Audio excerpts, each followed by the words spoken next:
Wadau, in the year 1906 pale kijiji kimoja ambacho kinaitwa Shizuoka Tenryu pale at the foot of Mount Fuji, kuna familia moja ya mzee mzima G.H. Honda and Mika Honda.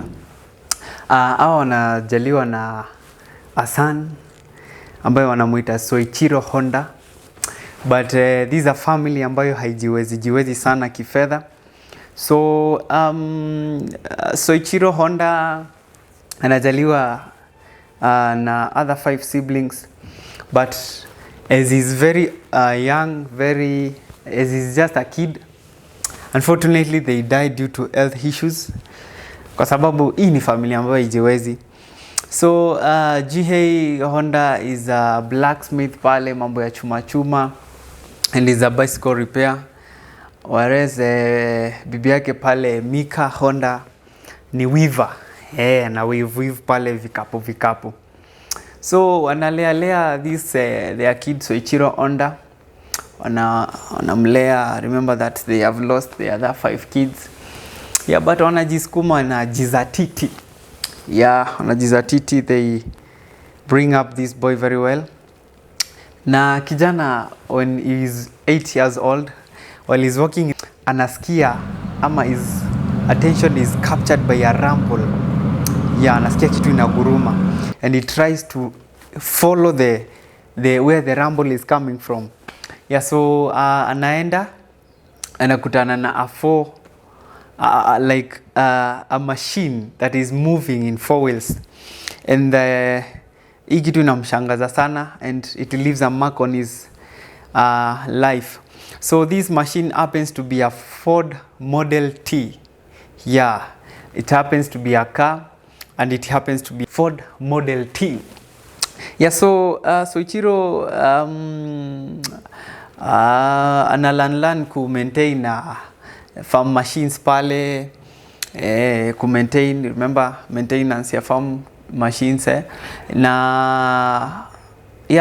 Soichiro analan mambo ya farm machines pale ku maintain, pia analan ku repair bicycles. Ana spend his entire childhood akisaidia babake na his bicycle repair business. So actually babake alikuwa na bicycle repair business, so he spends a lot of his childhood time helping his father at his local bicycle business. So Soichiro anaendelea ku grow up na interest yake inakuwa kwa ku repair bicycles, na unapata ana interest ya masomo. Soichiro anakuwa ana interest ya masomo, and this affects his grades kwa shule. Actually a day inatokea when wanapewa report form ama report grades. What he does, ndio babake asione chenye amepata, sababu hiyo time lazima mzazi alikuwa ana stamp, ana sign results zako akiangalia vile umeperform. So Soichiro anaenda anachukua araba yenye amepata mahali, anakuja na forge his family stamp, ndio babake asije akaona. But unfortunately anakuja anapatikana na babake anakasirika vibaya sana, and he proceeds to punish him. He proceeds to tell the boy to kneel down the whole day without lunch. So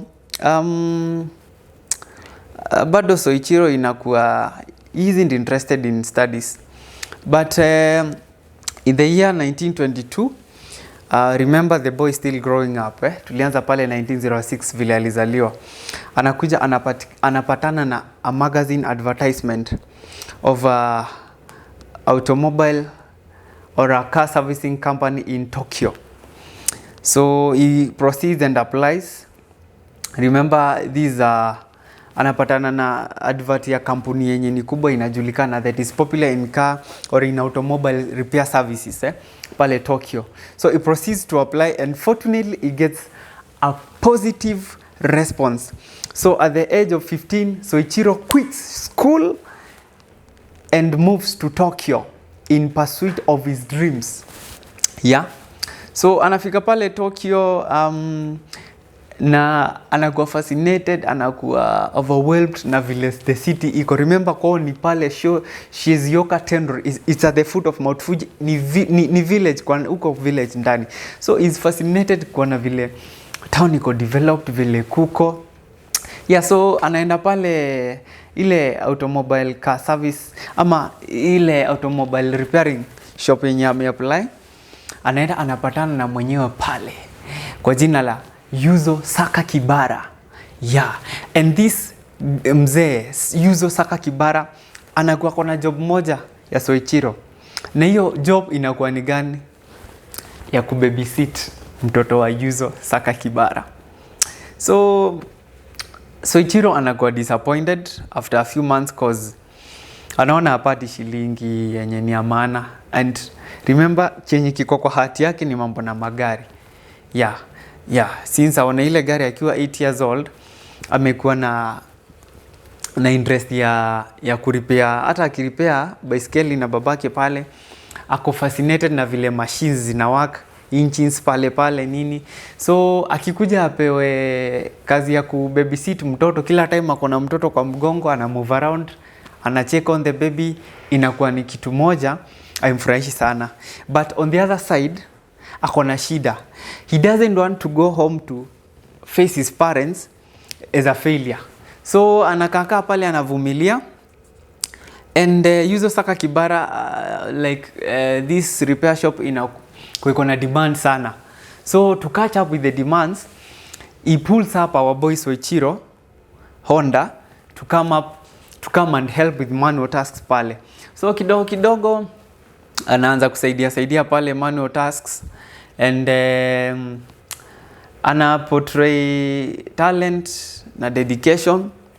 Anakuwa pulled up to become a senior mech or a mech at the company. So pale anajituma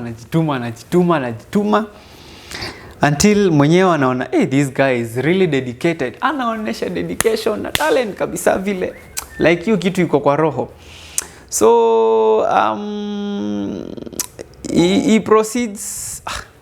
Nani huyu anatuma messages bana. Alright, so yeah, anaonesha dedication na talent until the owner anamuita. And apart from the mechanical side, he proceeds to teach him, anamweka under his wing, teach the business side of the shop.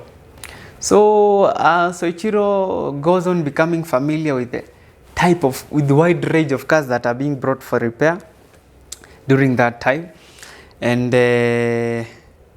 he brings what he had in his mind, and like knowledge yenye alikuwa nayo kwa understanding yote na knowledge alikuwa nayo na the skills anafunzwa pale, anazileta pamoja into upskilling his craft. So during that time, in the between 1922 1923, kuna kuwa mambo na car racing imeanza kushika in the Europe, in the America. So, and by the way, this shop ya Yuzo Sakakibara inaitwa Art Shokai. Yeah, inaitwa Art Shokai. So pale Art Shokai, Yuzo Sakakibara anaamua hata kuventure into making racing cars. So by the help of his workers, including our boy Soichiro Honda, they make a racing car. And in the year 1923,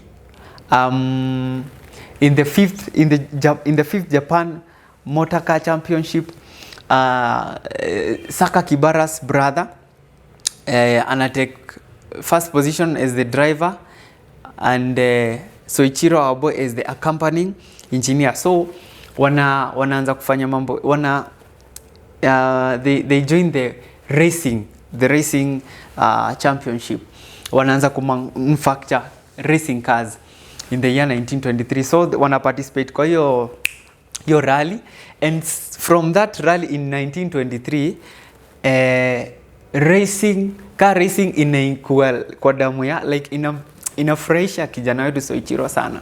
Like inakuwa ni kama religion inamfurahisha, inambamba, inamnice vibaya sana. So they continue working, but in the year 1926 our boy Soichiro gets drafted in the military. Yeah, but unfortunately anafanya medical exam na ana fail kwa sababu ana reveal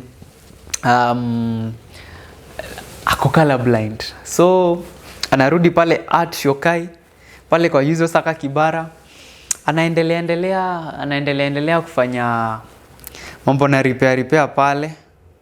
Yeah, so after 2 years, that's 1928, Yuzo Sakakibara hii biashara yake hapa Art Shokai ina expand, and it leads to him opening a new branch in Hamamatsu. So he opened a branch in Hamamatsu na name Art Shokai Hamamatsu. So ni kama Art Shokai Hamamatsu branch. Right? Hope tuna flow. Alright, so among his workers, Yuzo Sakakibara anaangalia ni jamaa mgani anajiweza hivi anaweza mfanya the head of this branch in Hamamatsu. And of course anaona it's none other than our boy Soichiro. So ni mtu wako kwa mlango ama ni aje? Yeah, so at the age of 21 years Soichiro Honda becomes the head of Art Shokai Hamamatsu, right? So in the first year the business in a struggle kidogo. Okay. So before I was interrupted, na leo na interruptiwa sana bana.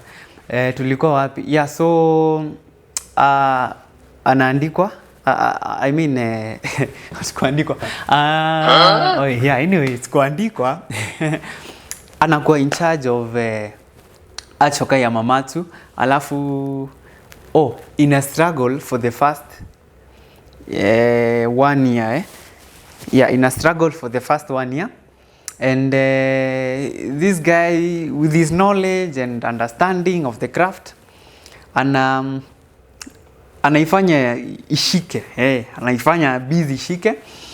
And by 1930s ina grow and up to even employing up to 30 people. Yeah, so akiwa hapa Hamamatsu, remember kwa damu yake kuna mambo na magari. Alafu after wali race ile 5th Japanese championship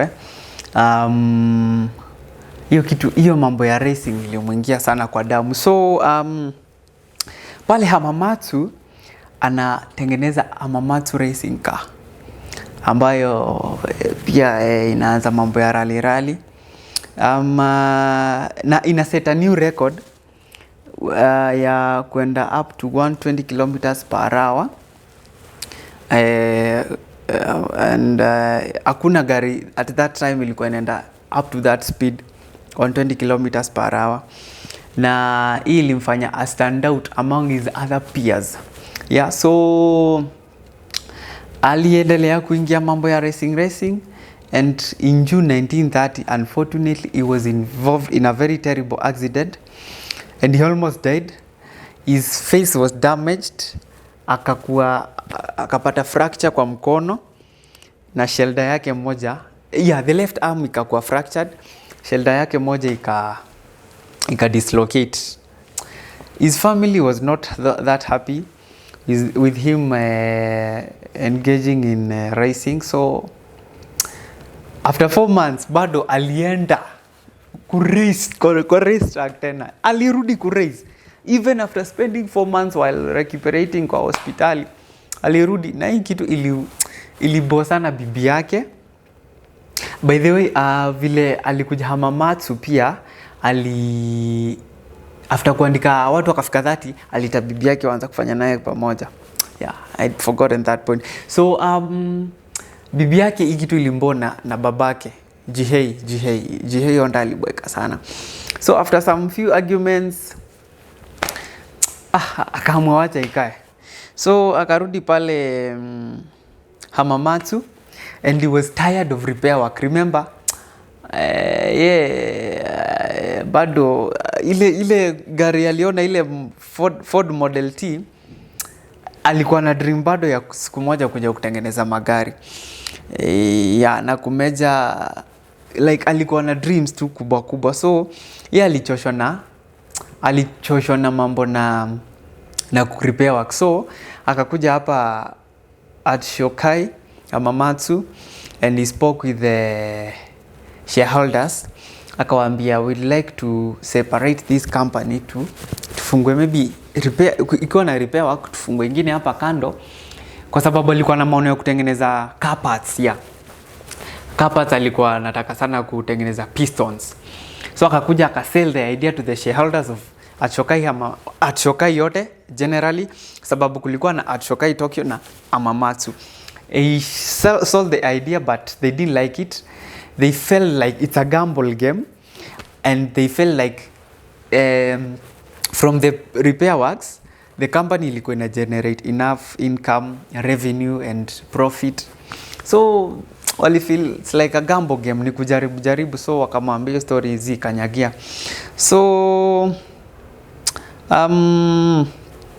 Soichiro akakuja alifungua a company yake. Afungua company yake ilikuwa inaitwa Tokai Seiki Heavy Industry. Tokai Seiki Heavy Industry, na akakuja akachukua best yake alikuwa anaitwa Shichiro Kato. Akamfanya the president of Tokai Seiki, and they made this with the sole purpose of manufacturing pistons. So alikuwa ana spend daytime at Shokai Hamamatsu and nighttime at Tokai Seiki, his company, trying to do research on how to make pistons. So after a while, juu ya ku overwork, alikuja like aka lose weight, akakuwa so much emaciated, akakonda, and after seeing there is no breakthrough, akaamua sasa wacha aende shule. So ali-enroll in Hamamatsu Industrial Institute as a part-time student. Akapiga pale, and in the year 1939 is when, after struggles, is when he made his first successful piston. So after hii 1939 ilikuwa successful, Toyota ilikuwa ina exist then. So walikuja wakamcontact, wakamwambia make us some pistons.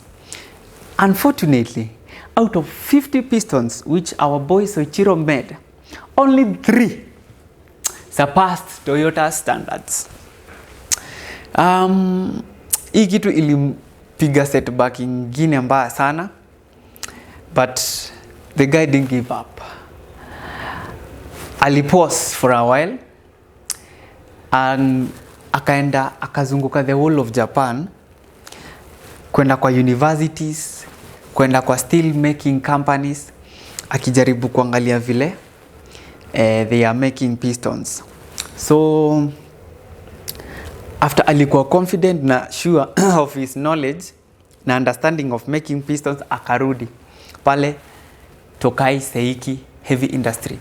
So na bado alikuwa Hamamatsu, alikuwa anafanya night day. So akarudi pale, and the results were incredible actually, and orders started coming, and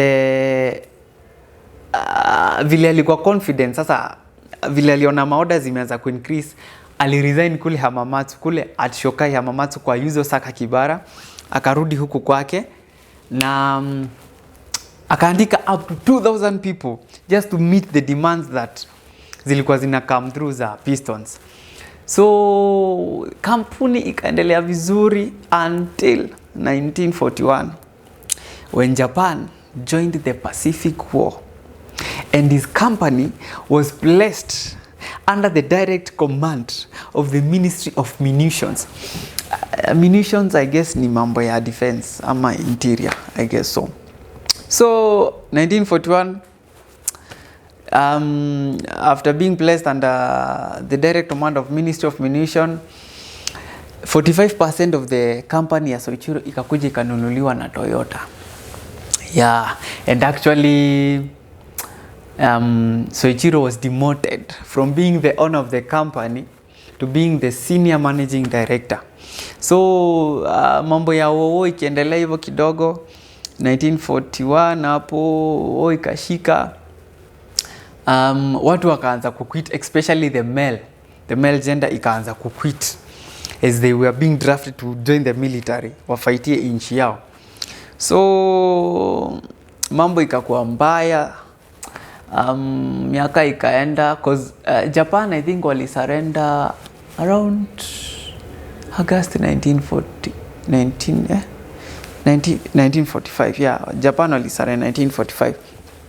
But before then, a year later, kwa sababu in 1944 airstrikes zilianza ku intense.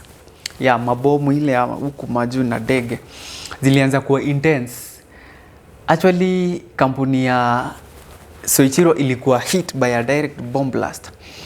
That was 1944, and the following year the company suffered a second misfortune again. Kulikuwa na earthquake ilikuwa inaitwa Nankai earthquake. Ili hit. Yeah, before sasa Japan ikuje kusurrender 1945, okay? So by this time hata Japan ikuje kusare, Japan yote ilikuwa left into ruins yote. So alikuja tu akanini like akauza the remaining part of the company to Toyota. Actually he sold the company for 450 yens. Yeah, 450 yens. Na aka announce to the public that he has quitted, and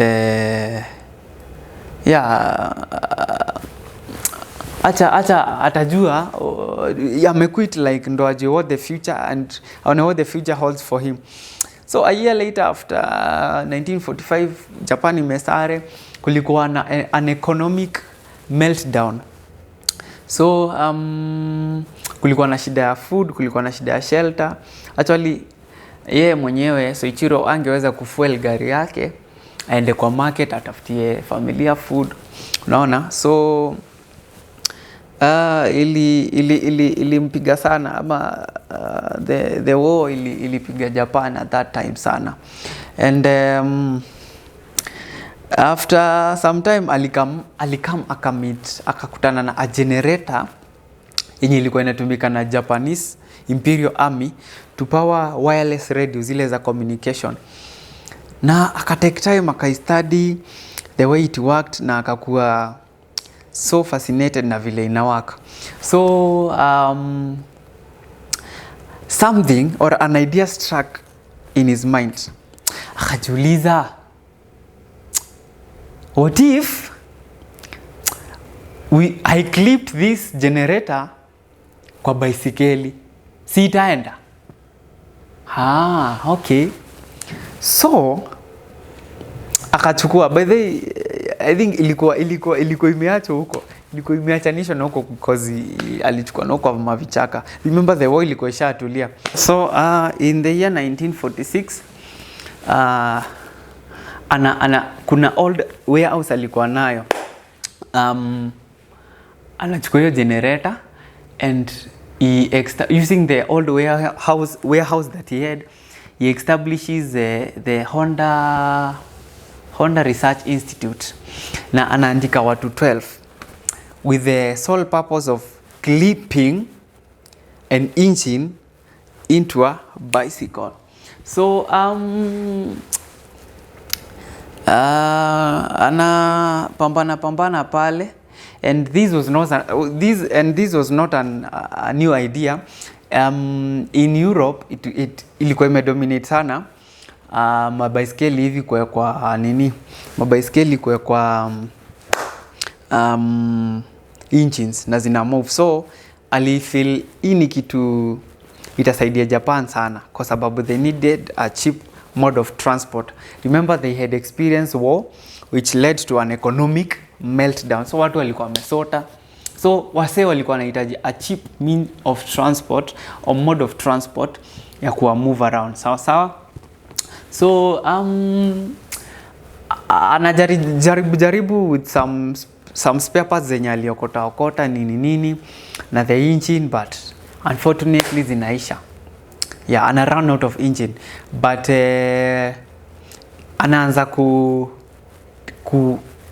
craft in his mind vile anaweza come up na his own engines. And in the year 1947 ana make his first engine, Taipei engine, na inakuwa the first engine after ali develop hiyo engine, ana emblazon the name Honda. Yeah, so inakuwa ni first the first engine to be emblazoned with the name Honda. So in 1948 he proceeds to establish Honda Motor Company, yeah, with the aim of kusaidia nchi with cheap means of transport. So anakuwa na shida moja ya kutokuwa na do ya kushipping spare parts and things zenye alikuwa na need to develop these bikes and to be motorbikes. But this guy bado alikuwa mjanja. Hata kama ali drop out shule alikuwa mjanja. Anachukua leta, anaandika. Kuna kuwa na wase wanauza baiskeli huko around Japan. So anachukua barua, anaandikia 18,000 bicycle sellers around, akiwaambia vile ana do ya kuimport parts ama ku expand his business, but akona idea yenye inaweza saidia Japan to move around and to get a cheaper means of transport. So of the 18,000 motorbike outlets zinaandikiwa, 3,000 they respond na wanampea do. Yeah, wanampea do ya kuendeleza biz. So after amepata hii do, it takes him 1 year to make a complete motorcycle. Remember alianzia kwa bicycle. Sasa after a year, after amepata do, ana import to na unajua ashaanza kujua kutengeneza, alitengeneza Taipei engine, aka emblazon the name Honda. So ashaanza kutengeneza hadi engine, so parts ana import hapa nini. It takes him 1 year to make a complete full motorcycle, a model which is a Model D motorcycle. So ina receive wa fiti, but kidogo inakuwa ni mzito na kubwa.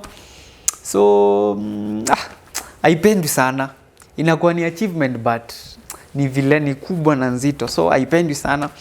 So ana strip down na inamtake, I think is it another 3 years, hey, come up na another lighter, yeah, after 3 years of working hard ya kufigure out vile this Model D inaweza kuwa made lighter kidogo and not that big. Ana come and make another model that he named Super Cub. He ina win even the emperor's heart. Ina hit sana, watu wanainunua, watu wanaipenda. Yeah, but after that bado Soichiro ana feel it's an achievement, yes, but magari bado iko kwa roho. So he comes out na announce to the entire country, anawaambia, yeah, so I want to venture into automobile industry, kumake magari. So at this time kulikuwa na Toyota, kulikuwa na Nissan, Hizi ni magari za brand za Japan. Honda pia ni ilianza Japan. Anapata like his competitors wanamwambia it's better off when you are making motorcycles to when you are kuliko ukimake magari. So wanamdiscourage, wanamwambia hii country saa hii tuko na Toyota, tuko na Nissan, tuko na zingine, we don't need any other automobile manufacturing company, we are good. But aski what, remember mtu ako na dream, ni mtu ako na dream. So in 1963 Honda makes its first appearance in the automobile market by making a T360 mini pickup mini truck, which doesn't get a lot of traction, and inakuwa ni smooth and easy to drive, but hainunuliwi sana.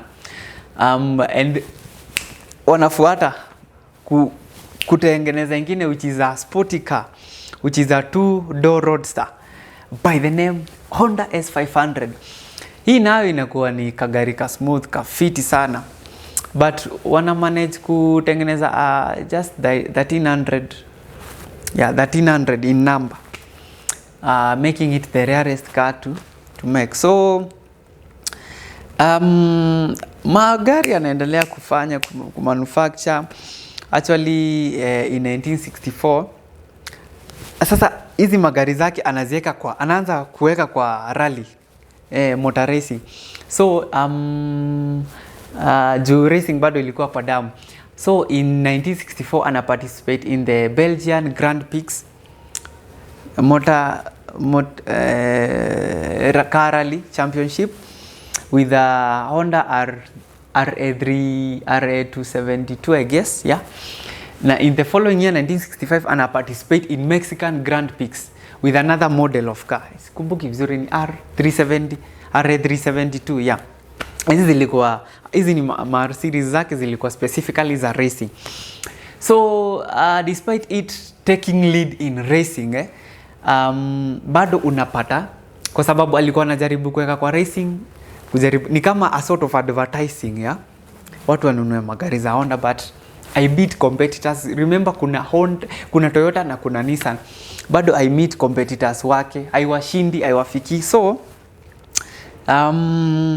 he quits racing, manufacturing of racing cars, anatoka kwa mambo ya racing na ana shift full attention kwa kumanufacture magari yenyewe sasa. So